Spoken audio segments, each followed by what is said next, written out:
Bonjour et bienvenue dans ce webinaire sur le parcours client. Le parcours client comme moteur de croissance. On a un beau petit 45 minutes pour vous qui est super bien rempli, euh, qui va parler vraiment je veux juste être sûre. OK, c'est bon, excusez-moi. L'ordre du jour, on va passer à travers un 45 minutes super bien rempli. On va faire une mise en contexte du parcours client. Donc, pourquoi l'expérience client est un moteur de croissance. Et vous allez voir, je vais faire des changements entre l'expérience client et le parcours client et vous allez voir que tout va s'aligner à la fin. Donc, mise en contexte, pourquoi l'expérience client est un moteur de croissance? Pourquoi l'expérience client est un outil d'alignement puissant à l'interne? Et comment passer à l'action? Donc, des méthodes, des outils pour le faire. Et comme des raisons, vous allez avoir une période de questions à la fin pour me poser toute question que vous pouvez avoir. Donc, comment qu'on est structuré, le pourquoi de la chose et le comment passer à l'action. Alors, on saute dedans. Je me suis peut-être pas présentée au début. Mon nom, c'est Elke Steinwender. Je suis présidente fondatrice de Maïeutique. Ça va faire 15 ans, le 11 juillet, qu'on est en affaires. Dans ce temps-là, on a accompagné plus de 370 entreprises. On a fait 7300 heures d'ateliers de co-création et 1300 employés formés au fil de ce temps-là. Un peu ce qui nous distingue, c'est deux éléments. Le premier est notre nom. Et sinon, ce n'est pas un exercice pour remettre tous les voyelles de l'alphabet sauf un dans un mot, mais la maïeutique, c'est la méthode socratique qui dit qu'à l'intérieur de soi, on a la réponse à toute question, suffit de se poser des bonnes questions.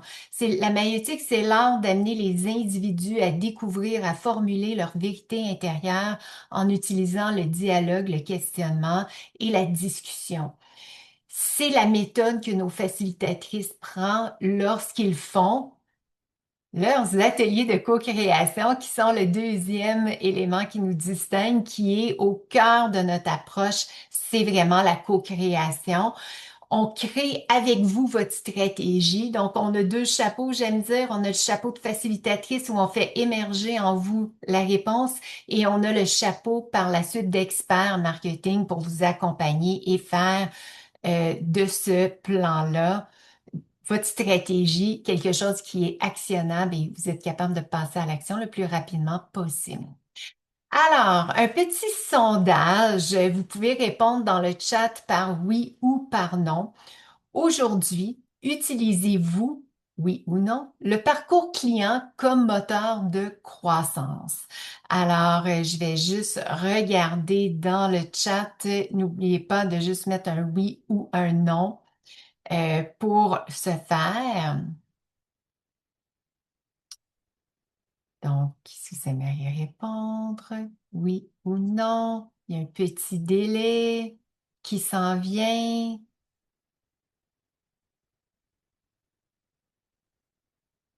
Messieurs, mesdames, non, j'ai un non en ce moment. Donc, c'est la raison pourquoi vous êtes ici en ce moment. C'est non. Donc, j'en ai un deuxième. C'est quelque chose qui est vraiment transformateur. Alors, j'espère que ce webinaire-là va vous aider dans ce processus-là pour aller de l'avant. Un autre non. Donc, vous êtes à bonne place aujourd'hui. Alors, merci de vous avoir prêté au jeu. Donc, pourquoi l'expérience client est un moteur de croissance? Donc, quand on regarde, selon la Réserve fédérale américaine, on peut penser ce qu'on veut à ce moment-là, mais en ce moment, et c'est quelque chose qui se reflète au Canada, en Europe, les facteurs de croissance économique traditionnels, donc nos KPI qu'on se donne pour voir si on est en mode de croissance, c'est de la liquidité, c'est des profits, c'est les actifs, c'est nos ressources humaines, c'est la technologie. C'est l'offre et la demande, puis c'est l'accès, notre capacité d'accéder aux ressources naturelles. Ça, c'est tous des facteurs qu'on a pour mesurer notre croissance économique.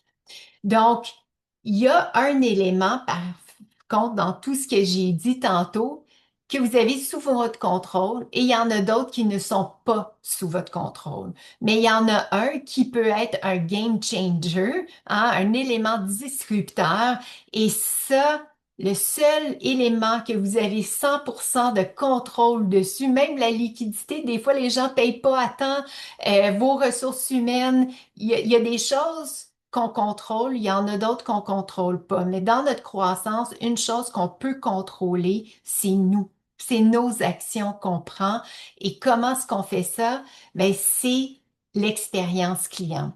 Et 93% des clients sont susceptibles, selon une recherche de HubSpot, à faire des achats répétés avec des entreprises qui offrent un excellent service client.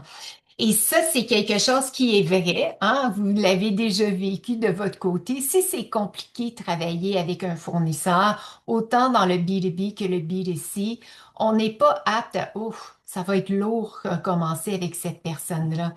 Donc, comment est-ce qu'on utilise l'expérience client comme moteur de croissance? C'est vraiment comme ça. Donc, dans la répétition, dans la facilité. Et il y a des recherches qui ont été faites selon Forbes. Donc, une recherche longitudinelle, excusez-moi, donc de 2007 à 2017. Donc, il a regardé toute l'expérience client, ceux qui avaient vraiment un comment je peux dire ça, un focus sur l'expérience client ont un plus haut taux de croissance. Donc, selon Forbes, les entreprises qui ont un fort CX ont des taux de croissance de 10% par année systématiquement. Donc, si vous vous souvenez de 2007 à 2017, il y a quand même eu des récessions là-dedans. Et plus de 2 tiers des entreprises qui ont un bon expérience client ont surpassé les résultats de leur pairs dans une industrie dans la deuxième année de 2020. Donc, si vous voyez ici le retour sur investissement, ça c'est le S&P 500, puis ça c'est ceux qui ont généré, qui ont vraiment un focus, les entreprises qui ont un focus fort sur l'expérience client. Donc, ce n'est pas juste un élément de service à la clientèle, c'est une vision qu'on apporte à notre entreprise qui a montré dans le temps, va déplacer, va surplacer notre positionnement vis-à-vis de la compétition. Donc, l'expérience client qui est bien rodée a été prouvée comme étant un levier de croissance. Alors, la question se pose, pourquoi est-ce qu'on sous-exploite? Donc, dans notre petit échantillon qu'on avait au début, il y avait, les personnes répondaient qu'ils n'utilisent pas cet outil-là à leur disposition pour se faire valoir, pour mieux faire sur tous les sphères. Puis, à travers la présentation, je vais vous expliquer comment, mais j'aime commencer avec une petite histoire. Donc, cette histoire-là m'a été racontée par une personne de l'industrie. Donc, je n'étais pas présent, mais l'anecdote est tellement bonne que je l'ai mis là, mais elle ne peut être vérifiée. Donc, c'est British Rail. Saatchi et Saatchi en British Rail, ben, sont euh, au UK. Saatchi et Saatchi, c'est une grande firme publicitaire, un peu comme un Cossette de ce monde, qui a été soumissionnée qui a été invité à soumissionner pour gagner le contrat de British Rail, qui est quand même un gros élément de prestige. Donc, ce que je vous partage, anecdote ou non, mais ça va faire un petit wow. Donc, Saatchi et Saatchi pardon, British Rail arrive au bureau de Saatchi, il monte dans l'ascenseur, il arrive à la réception. La réceptionniste est en train de jouer avec ses papiers, l'ignore un petit peu. Et là, on a le président de British Rail, le vice-président de British Rail. Il y a tout le comité exécutif qui se présente à cette rencontre-là. La réceptionniste est dans ses papiers, elle les ignore complètement. Finalement, le président, il perd un peu patience. Il est comme, excusez-moi, on a un rendez-vous avec Monsieur Saatchi. Elle finalement regarde et leur dit, ah ben oui, je le vois, vous pouvez vous asseoir, quelqu'un va être avec vous dans quelques minutes. Alors, le comité exécutif s'assoit et Et le temps tarde, il n'y a personne qui vient les voir. Le président se fâche, il retourne à la réceptionniste. Coudon, y a-t-il quelqu'un qui va venir nous voir? On est comme 20 minutes en retard sur notre rencontre. On a quand même, tu sais, on est tous des agendas occupés. Puis là, elle dit, ben, je vais aller voir, là, ça sera pas long, vous pouvez vous rasseoir, quelqu'un va être avec vous. Il se rassoit.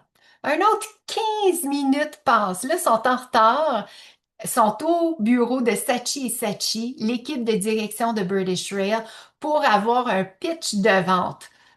Bref, après 35 minutes assis là, le président de British Rail dit, écoute, me faire servir de même, j'ai aucun intérêt de travailler avec ces gens-là. Ils partent, ils disent à la réceptionniste, on s'en va, vous avez perdu votre chance. Ils descendent de l'atelier, sortent sur la rue et là les attendent l'équipe de Sachi et Sachi, leur disant, bonjour, comment allez-vous? Puis là, le président, un peu offusqué, mais qu'est-ce que vous faites ici? Il dit, ben, on voulait vous faire vivre un petit peu l'expérience client que des milliers de personnes vivent à tous les jours lorsqu'ils travaillent avec British Rail. Vous pouvez dépenser avec nous des milliers de dollars sur la publicité, mais si vous n'adressez pas l'expérience client, tout ça est mis à nul parce qu'une transaction peut tout changer. Là, ça prend du courage, hein. Une de nos valeurs chez Maïotique, c'est le courage. Ça prend du courage pour faire ça, mais ça démontre l'intégralité de l'expérience client et comment un moment peut vraiment tourner ou pivoter. Et eux ont utilisé ce moment-là pour vraiment mettre un point que je trouve très, très fort.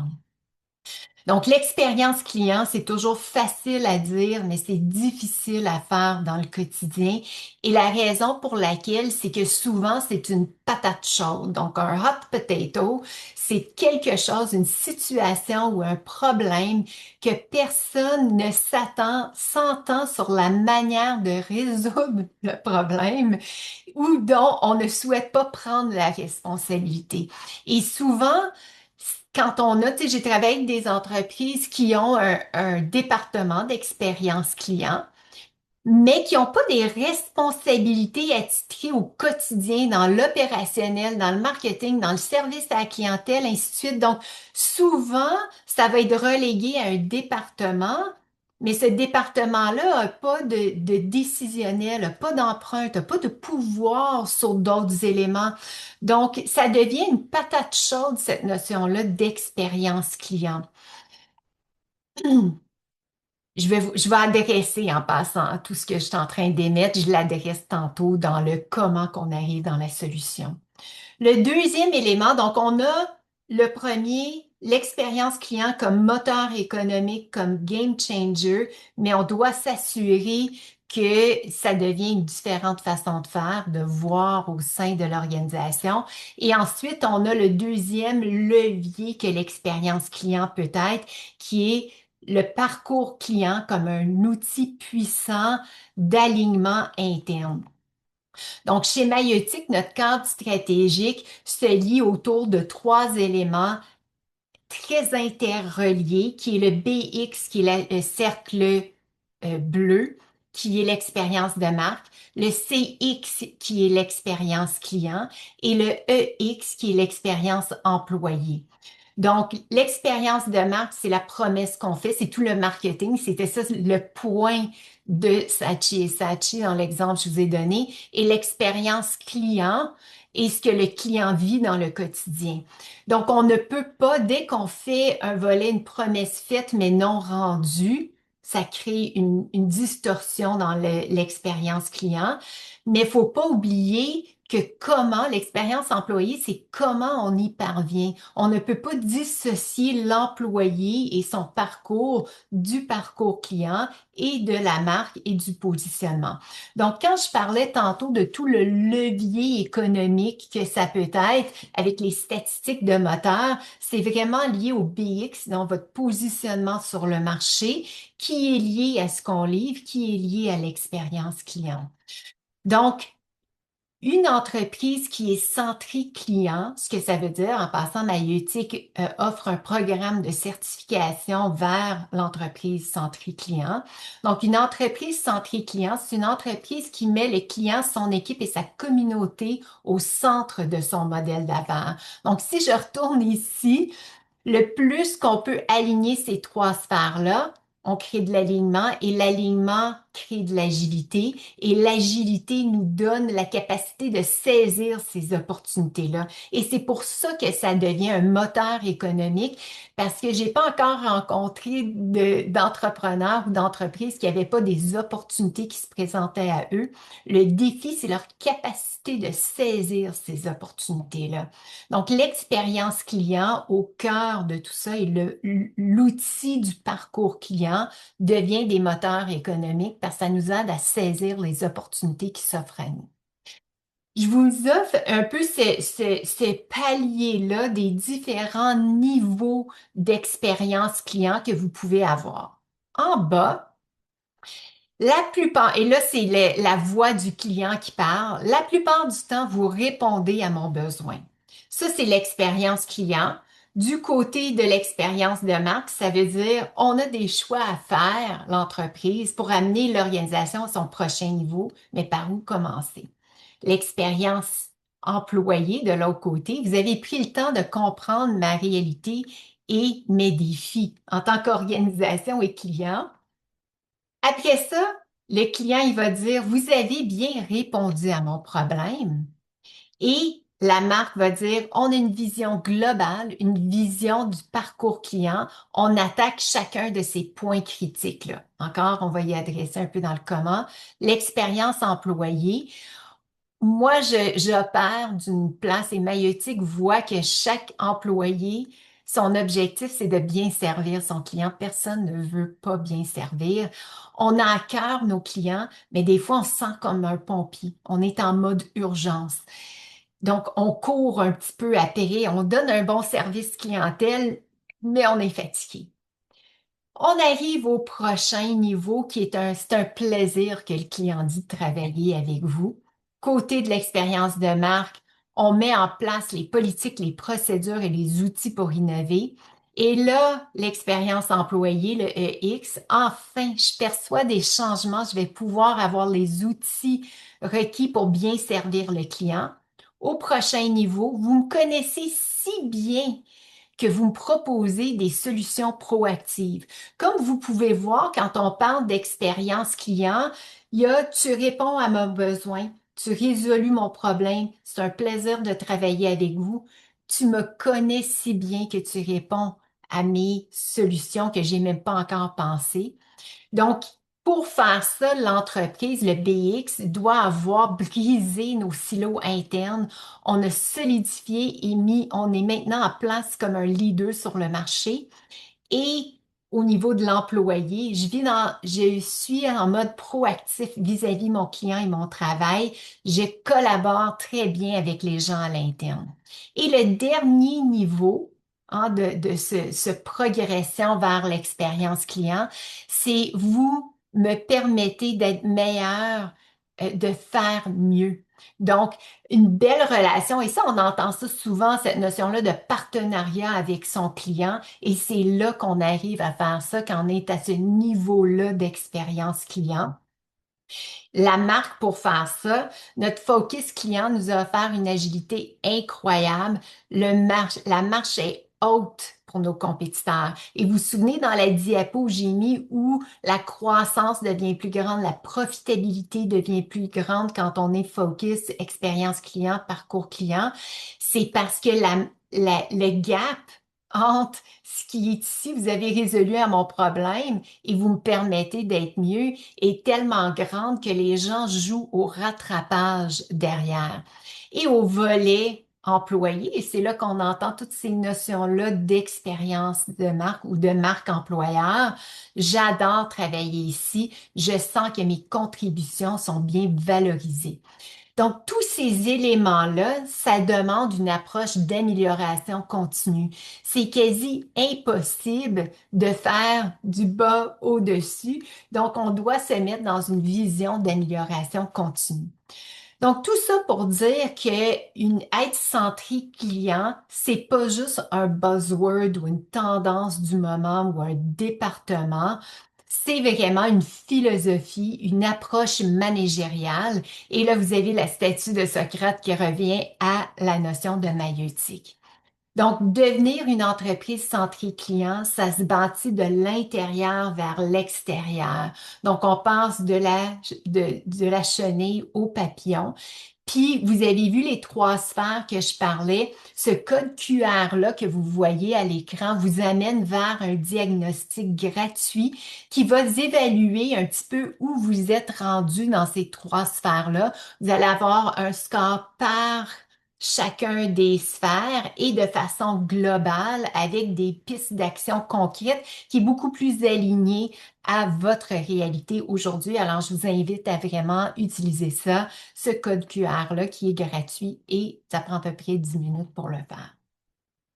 Donc, je vous ai placé les grands pourquoi l'expérience client et le parcours client sont des moteurs de croissance. Là, je vais adresser vraiment le comment. C'est quoi, qu'est-ce qu'on doit faire pour passer à l'action? Notre slogan, c'est des idées à l'impact. Euh, les méthodes et les outils pour le faire. Donc, selon le Customer Experience Professional Association, donc le CXPA, qui est un but non lucratif, il y a vraiment 6 piliers de l'expérience client qui sont aussi nos piliers de certification. Le premier de ces piliers-là est toute la notion de données. Donc, vous devez bâtir ces piliers-là encore dans une approche d'amélioration continue pour y accéder. Les données. Est-ce que j'ai des recherches, des sondages, la fameuse voix du client, vos ventes? Vous êtes assis sur beaucoup de données. Est-ce que vous les utilisez pour optimiser votre parcours client? Le deuxième, c'est tout le design. Et c'est là qu'on rentre dans le design du parcours client que j'adresse dans les outils qui s'en viennent dans les prochaines minutes. Donc, parcours client, parcours de vente, parcours employé, parcours de prospection, on peut en faire à l'infini. Donc, vraiment d'avoir une vision globale. Et ça, c'est basé sur la notion, nous, on se base sur le Lean Six Sigma, les notions de design thinking.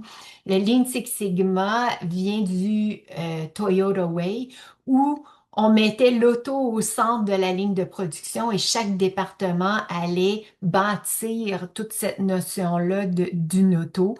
Donc, c'est là qu'on design, on prend un grand parcours, on commence à la base par notre parcours client et là, on va attitrer les différents départements qui vont l'adresser. Dans la stratégie, donc votre positionnement, vos ventes, votre marketing, votre expérience client, ce qui vous rend unique. Le quatrième est l'exécution. Donc, votre capacité de passer à l'action. Donc, il y a plein de différentes méthodologies. Nous, on travaille sur des méthodes itératives sur 3 mois, l'accompagnement, le coaching. Et après ça, les indicateurs, le cinquième élément, cinquième pilier, qui est vos tableaux de bord, vos indicateurs de rendement clés, la technologie que vous avez besoin pour être capable de mesurer les données, pour être capable de voir l'impact sur le parcours client, la stratégie, l'exécution et finalement l'élément de la culture. Donc, la culture, la façon la plus simple que moi j'arrive à l'expliquer, c'est toutes les politiques, les procédures, les politiques de gouvernance, la prise de décision, vos principes directeurs, c'est tout le dit et le non-dit qui vit au sein d'une organisation. Nous, on se concentre surtout sur le dit, hein, puis on découvre les non-dits au fil du temps. Donc, pensez, politique, procédure vont avoir un énorme impact sur la culture de l'organisation, comme de raison les valeurs, ainsi de suite. Le deuxième approche pour être capable de utiliser le parcours client, pour être capable de faire l'expérience client, c'est l'atelier de co-création.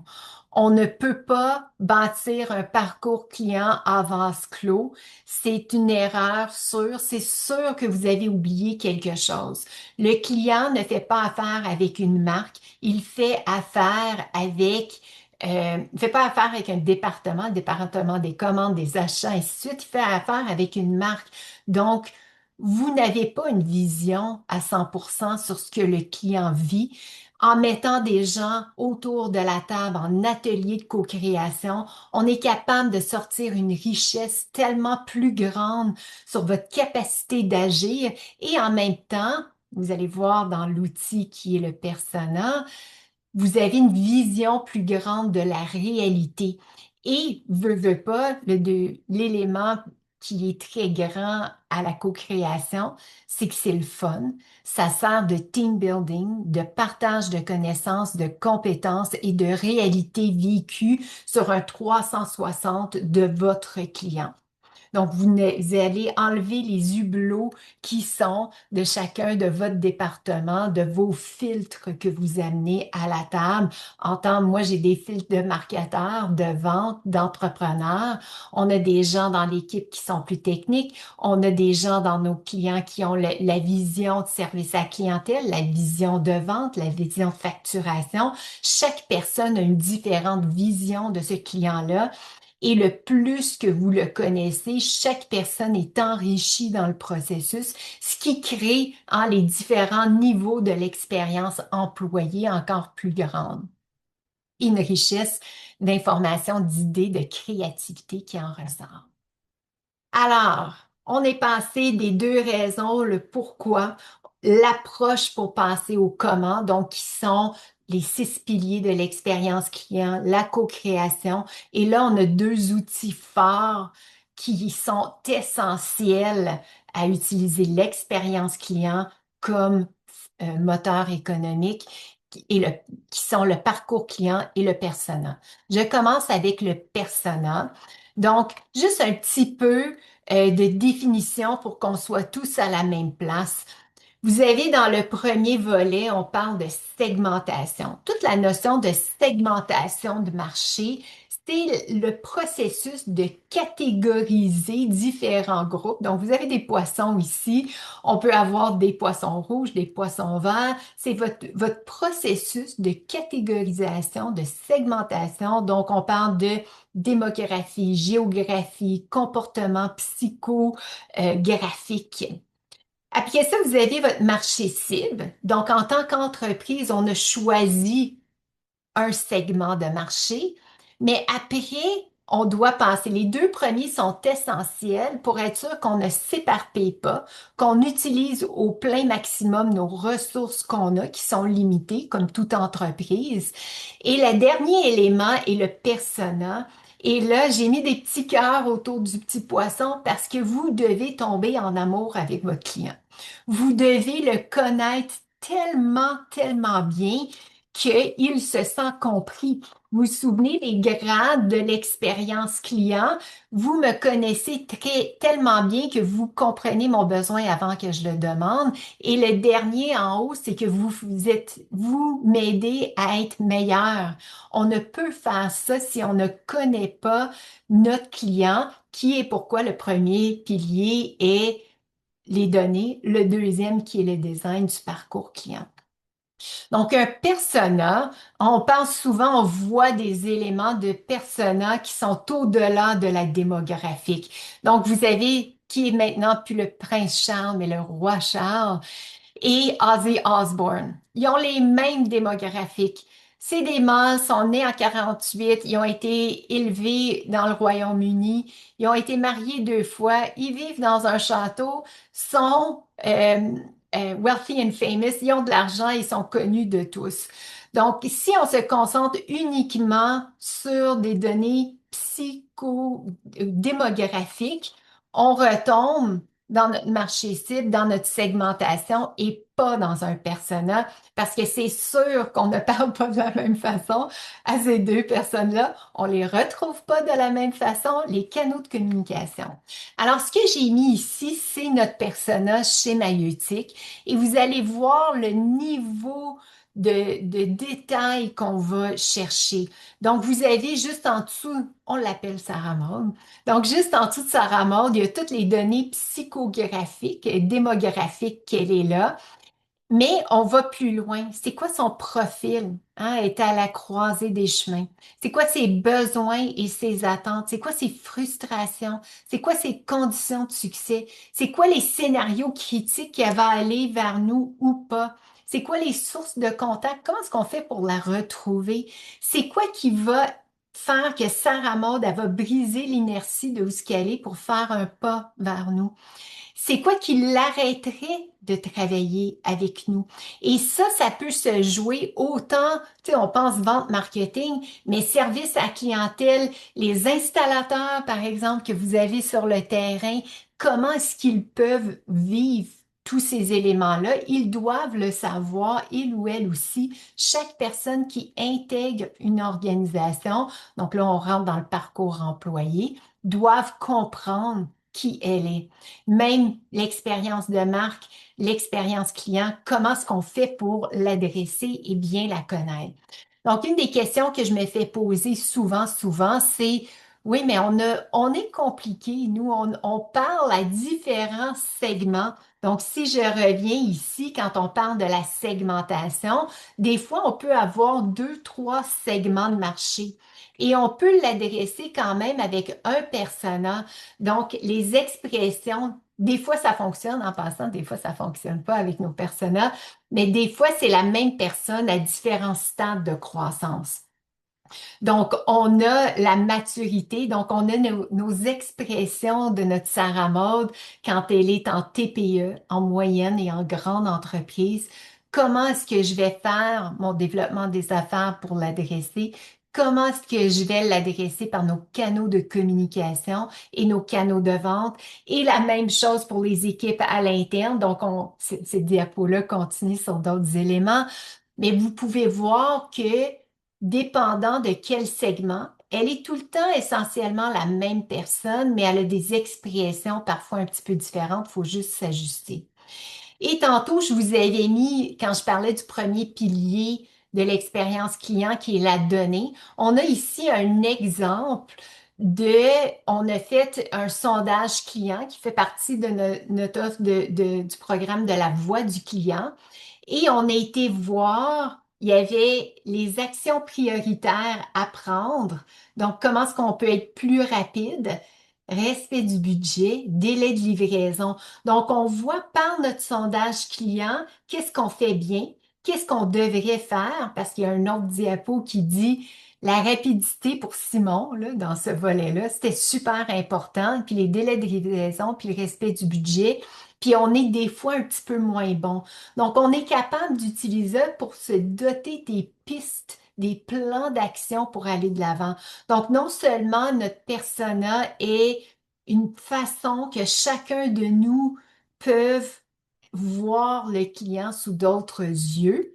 C'est un outil de développement des affaires, c'est un outil de formation, d'intégration, de compréhension et d'accompagnement de notre client pour les amener à ces différentes strates-là. Donc, l'objectif ultime d'un persona, c'est de vous aider à vous mettre à la place de vos clients et vous sert à travers les 6 piliers de l'expérience client. On ne peut faire le parcours client si on n'a pas notre persona. Parce que quand on est en atelier de co-création et on est en train de bâtir en notre prochain outil qui est la cartographie du parcours client, on ne peut pas le faire à travers nos yeux. Donc, on doit le faire à travers les yeux de notre client. Qu'est-ce qu'il se passe pour il ou elle, notre persona? Donc, il y a 6 étapes clés d'un parcours client. Il y a la découverte, la considération, l'achat, le post-achat, la fidélisation et la réactivation. Là, quand on fait des ateliers, des fois, on va changer des mots pour s'adapter à la réalité de notre client, mais tout le monde passe à travers ces 6 étapes-là. Il y a des clients qui nous ont embauchés pour c'est juste l'achat ou une fois qu'ils ont signé, là, notre onboarding est plus difficile. On peut le faire dans son entièreté. On peut aller chercher juste la fidélisation, juste la réactivation, différents niveaux. Donc, réactivation, j'entends par ça, c'est qu'on a une base de données de 2000 clients. Il y en a qui achètent de nous systématiquement, il y en a d'autres. Comment est-ce qu'on va les ressolliciter? La fidélisation, c'est passer le upsell, cross-sell au deuxième achat au début et l'autre, c'est dans le temps. L'achat, c'est vraiment le processus. La considération, c'est, ouf, je dois découvrir qui vous êtes. Donc, l'idée ici, c'est qu'est-ce que vous devez analyser pour chacune de ces étapes-là ou l'expression partie propre à vous. C'est quelles sont les actions du client, quelles sont les émotions de notre Sarah Maud, c'est quoi les risques qu'il ou elle perçoit d'aller ou de pas aller de l'avant. Les interactions internes. Qu'est-ce qui se passe une fois qu'on a le client? C'est quoi les points de friction? C'est quoi les points de délai où ce qu'on n'est pas aussi rapide qu'on devrait l'être? Et on a même un client qui nous a dit une fois, on s'est défini un KPI dans la donnée, qui est le cinquième pilier de l'expérience client. On s'est défini qu'on revient à nos clients en 24 heures. Est-ce qu'il y a besoin d'être répondu en 24 heures ou est-ce qu'il y a besoin d'être répondu 36 heures, ça ferait bien son affaire, puis on est en train de se stresser, ou il y a besoin d'avoir ça en 4 heures, puis nous, on n'est pas en train de répondre à son besoin tout de suite, on n'est pas structuré organisationnellement pour le faire. Alors ça, c'était un des sondages, des points du sondage qu'on a fait. Quels est les délais de communication que vous avez besoin, chers clients? Donc, et les moments de vérité. Un moment de vérité, c'est le moment où le client dit, ah ben là, moi, je ne peux plus faire affaire avec vous, c'est trop compliqué. Et pour être capable, on veut jamais se rendre là, on veut les éviter, mais pour faire ça, vous devez comprendre les actions, les émotions, les risques, qu'est-ce qui se passe à l'interne, les points de friction. Donc, chacun de ces éléments sont très intimement reliés les uns avec les autres pour aller de l'avant. Ce que je vais vous montrer maintenant, c'est des différentes expressions. Donc, quand on fait un atelier de co-création, tu sais, vous allez voir plein de modèles visuels sur Internet si vous tapez parcours client dans Google Images. L'idée ici, puis je vais vous en montrer plein de nous qu'on a fait avec différents clients. L'idée, c'est de l'adapter à votre réalité, à votre besoin. Est-ce qu'on a besoin de faire un plein feu sur le processus d'achat, sur la réactivation? Est-ce qu'on a besoin de voir une vue d'ensemble en ce moment? Et souvent, ce qu'on préconise, c'est faites une vue d'ensemble, faites un sondage client dans un monde parfait, faites une vue d'ensemble, faites un sondage client, regardez c'est quoi les points qui blessent, puis après faites un plein feu sur un des éléments que vous devez optimiser et déceler votre plan de match. Souvenez quand je parlais du pourquoi, c'est une approche d'amélioration continue qu'on peut aller dans le temps. Alors, des exemples que vous pouvez voir ici. Vous savez ici, j'ai complètement changé, mais ça revient un petit peu à la même chose. On a un pré-projet, on a un projet, puis on a une mise en action. C'est quoi le point de contact? C'est quoi que le client pense? Et si vous regardez, j'ai deux, trois fournisseurs en tête pour tout. Je suis en l'action et je suis là pour soutenir Simon, qui est un autre de leurs personnages. Votre parcours client, c'est super important que ça soit dans leurs mots. Donc, que vous êtes capable de le revoir. On a les sentiments, c'est un peu une mini carte d'empathie. Il est super content ici, mais si ça va foirer, le, le point de, si vous revenez à la diapo ici, les moments de vérité, les points de friction, c'est là qu'on les voit. Et ce client-là a un NPS qui est vraiment hors pair. Il y a un NPS de 73 qui est hallucinamment bon. Fait que, règle générale, sont bons, mais si ça va déraper, c'est au moment jaune ou rouge où ça va se passer. Alors, juste savoir ça, on a été capable d'accompagner le client à changer les politiques, les procédures, les façons de faire, qui est l'élément de la culture du pilier client, la stratégie, le design, pour s'assurer que ça se passe pas. Mais s'il va être inquiet, parce qu'on ne contrôle pas les émotions et les réalités de nos clients, on doit les comprendre pour l'aider à faire mieux. Vous vous souvenez, le dernier niveau en haut, le mieux qu'on comprend notre parcours client, qu'on l'a cartographié, le plus qu'on peut aider le client à être mieux. Et si on aide un client à être mieux qu'il est aujourd'hui, votre fidélisation se fait quasiment tout seul.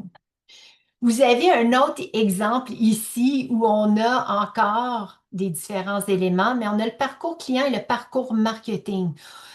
Donc, des déclencheurs, le contexte, des freins, ce qui peut la convaincre, ses besoins. Et ici, c'est qu'est-ce que nous, on doit faire pour accompagner ce client-là. Donc, toujours, le premier était vraiment le client. L'exemple premier, je vous ai donné, le parcours client. Ici, on peut mettre en juxtaposition ce que nous, on doit faire à l'interne. Je vous donne un autre exemple encore qui est un pour de la prospection. Donc, on a notre persona, on a ses principes directeurs qui est un des éléments d'un persona, ce qu'elle dit, ce qu'elle pense, ce qu'elle fait, ce qu'elle ressent, à tous les points de contact qu'on peut avoir. Et si vous remarquez en bas ici, on a toute la notion de tâches manuelles, tâches automatisées. Donc là, quand je parle d'expérience client, on n'est pas obligé de tout faire. Il y a des éléments qu'on peut euh, automatisé. Et la beauté d'un parcours client, c'est que ça vous dit où vous devez faire l'automatisation et où c'est critique. Donc, la partie ici, par exemple, là, qui est dans le orange, vous ne devriez pas automatiser ce bout-là. Vous devriez automatiser ici où ça va bien. Donc, c'est ça que ça vous aide à faire, de dire, ça, je vais l'automatiser, ça, je vais m'assurer que quelqu'un le fait ou je vais essayer de le structurer autrement. Vous avez ici une schématisation beaucoup plus complexe, beaucoup plus détaillée, qui vient mettre de l'avant comment ça se passe. Pour ce client-là, on l'avait fait de cette façon-là parce qu'il y avait 6 départements qui interagissaient en même temps sur différents éléments et en parallèle. Donc, vous pouvez aussi créer pour euh, euh, voir comment optimiser. Ça a été utilisé comme carte, comme charte de travail pour programmer un logiciel au sein de l'organisation. Qui a besoin de le toucher? Qu'est-ce qu'on a besoin de faire? Quel département a à faire? Donc, c'est page 2 de 2 là. Vous voyez que c'est juste une partie, mais c'est pour vous donner une idée. Et on en a un autre aussi qui est le parcours optimisé. Une des choses qu'on peut faire quand on est dans la très grande complexité, c'est qu'on cartographie le parcours actuel et après, on fait ce qu'on appelle le ciel bleu, le blue sky, et qu'est-ce que ça devrait être optimisé. Et vous avez ici, par exemple, porte d'entrée vers le parcours, des tâches créées, des moments ou documents qu'on a besoin. C'est quoi le délai ou le KPI? C'est quoi le rapport potentiel? C'est quoi toute la technologie qu'on a de besoin? Donc, vous pouvez utiliser la cartographie du parcours client pour vous faire une genre de feuille de route sur où vous voulez vous rendre. Alors, en conclusion, le parcours client, c'est vraiment un moteur de croissance parce qu'il vous aide à visualiser votre état actuel. Il va vous servir de base pour vos améliorations qui sont stratégiques et tactiques. Il vous sert d'outil de formation. Tout ce que je vous ai montré comme exemple, là, on peut former quelqu'un beaucoup plus rapidement et voir aussi les interactions, briser les silos entre différents départements. Donc, je vous remets. Donc, vous avez vu au début comme j'avais mis ces 3 sphères-là et pourquoi j'ai dit le futur de la croissance et sur l'agilité et ça passe par un parcours client parce qu'il y a tellement une très grande interrelation avec. Si on fait que cartographier le parcours client et notre persona, on est à l'avance de notre compétition. On est une étape de plus vers l'alignement et l'agilité. Et si vous vous souvenez, quand je parlais du game changer, vous avez le choix de faire ça et vous avez le pouvoir de saisir toutes les opportunités que vous avez devant vous pour les transformer en expérience de marque pour vous démarquer envers votre compétition. C'est ça que je trouve qui est l'élément, tu sais, il y a toute la technique de voir comment qu'on peut se rendre à notre prochaine étape avec le parcours client. Mais ce que je trouve le plus puissant, c'est que ça vous donne le choix et le pouvoir de déclasser votre compétition et de prendre votre positionnement sur le marché. Donc, notre mission chez Maïeutique, c'est vraiment de vous aider à passer des idées à l'impact en alignant votre BX, CX et EX par l'entremise de la co-création. Puis, je vous invite à vous inscrire à notre prochaine infolette, à notre infolette. Vous allez voir des blogs, des annonces de webinaires, des études de cas et le lancement du livre sur l'écoute créative qui est à venir. Alors, juste avant de passer à la période, ben, on est rendu là, à la période des questions. J'ai pris un petit peu plus de temps, je me suis enveloppée dans ma passion. Alors, est-ce qu'il y avait des questions du groupe où vous pouvez les inscrire dans le chat? Elle cueille une question dans le chat. Allons-nous Oui. recevoir l'enregistrement par la suite? Et la réponse est oui. Eh oui.